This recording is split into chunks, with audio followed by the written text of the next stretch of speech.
Hello guys, welcome back to my channel. এখন বাজে সকাল 8টা আর আমি ঘুম থেকে উঠে ফ্রেশ হয়ে নিয়েছি। তো সকালের আমার চা খাওয়া কমপ্লিট হয়ে গেছে। আর আমি এখন মুড়ি খাবার জন্য বাঁধাকপির তরকারি করছি। তো বাঁধাকপিটা আমি কেটে ধুয়ে নিই, তারপরে তরকারিটা করার জন্য কড়াইতে চাপিয়ে দিয়েছি। আর এখন তো মানে দিন ছোটো, তো খুব তাড়াতাড়ি যেন মনে হয় দিন চলে যাচ্ছে। তো সেই জন্য রাতটা মানে মনে হয় যেন একটু খুব বেলায় হয়ে গেছে। তো সেই জন্য আমি মুড়ি খাবার তরকারিটা আমি করে দিচ্ছি।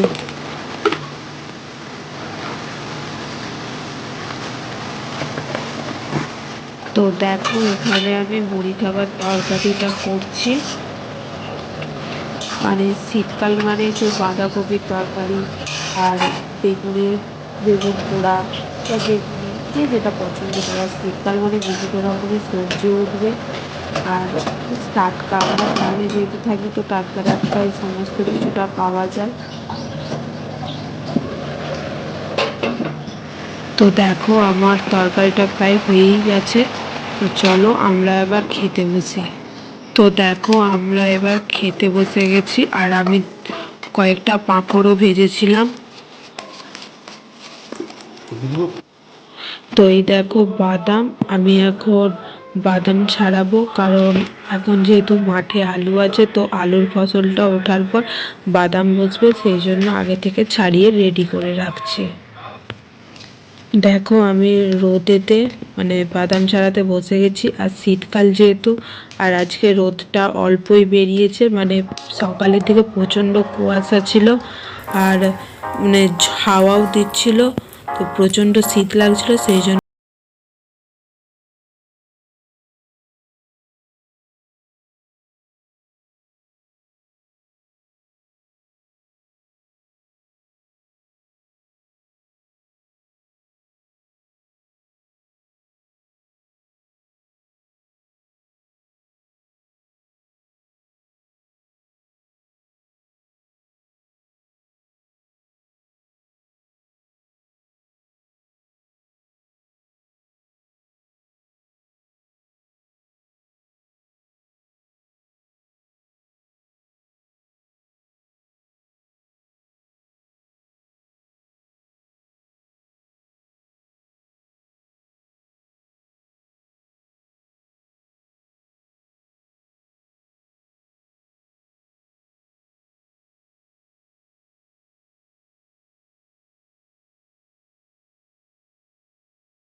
তো আমার ময়দাটা চালা হয়ে গেছে।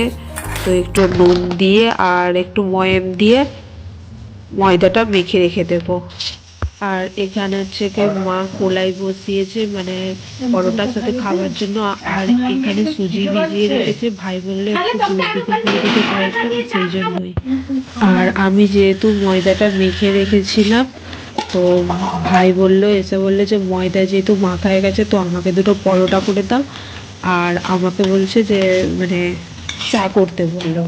তো সেই জন্য আমি চা করবো, আর মা তার আগে ওকে দুটো পরোটা ভেজে দিচ্ছে। ও চা দিয়ে এখন পরোটা খাবে, তারপরে মা রাতে জন্য পরোটাটা পরে করবে, কারণ এখন সন্ধ্যেবেলায় করলে তো ঠান্ডা হয়ে যাবে। আর তারপরে মা হচ্ছে গুড় পিঠে করবে। আর দেখো, আমি এদিকে চা করে নিয়েছি। আর আমি 1 কাপ চা বেশি করেছি, কারণ আমার কাছে যেহেতু সে ভাইফোঁটা পড়তে এসে, তো 1 কাপ চা খাবে, সেই জন্য ওর জন্য 1 কাপ এক্সট্রা করে নিয়েছি। তো চা খেয়ে দিয়ে মা রাতের খাবার করছিল, আর আমি পড়াতে বসেছিলাম। তো পড়ানো কমপ্লিট হয়ে যাওয়ার পর বাবি বাড়িতে এসেছিল, আসতে বললো যে চাউমিন আর পকোড়া নিয়ে এসেছে আমাদের জন্য। তো সেটাই এখন খাবো, মা সমস্ত কিছু রেডি করে দিচ্ছে।